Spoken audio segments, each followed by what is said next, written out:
Morgan Stanley's Carlos de Alba joining us now by phone to make the case for MP. Carlos, one of the few companies where I actually could say I've been to their only asset, been out there on the Nevada state line with Jim Litinsky and some of his team, certainly on MP materials. A lot of competition about Chinese competition, how they have to send it there to process large parts of it. What makes you bullish on the MP story?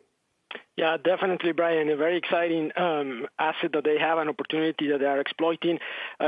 What makes us be positive on MP materials is the outlook, the great outlook that we see for demand in their key product, which is rare earths that go into the magnet that power electric vehicles and wind turbines. And this is the future. We see a significant growth in the use of these motors for the electrification trends that we are experiencing right now. And that is what's going to drive demand for MP products, and we think is going to boost the price of the metals they produce. Yeah, and we're going to say words like neodymium and praseodymium without getting into the exact elements, of course, because there's a lot of things that these go into. What are their key product markets going to be, Carlos? Yeah, there are two particular key markets for them and for the NDR, NdPr, which are the easiest way to pronounce the elements that they produce.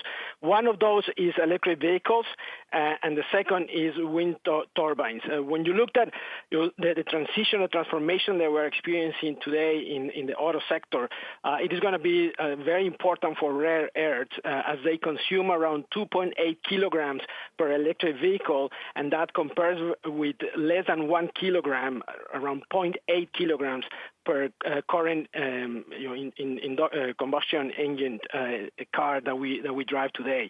And when you looked at the wind turbines, those that are offshore are the ones that really will drive the demand for the type of magnets that use the products that MP produces.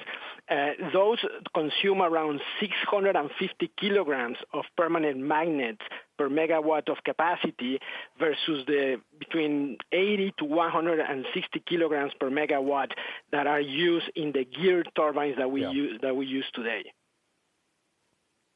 Carlos de Alba with a $57 price target, so still sees about 10+% of upside there in MP materials.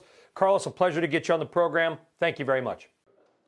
Shepard Smith here. Thanks for watching CNBC on YouTube.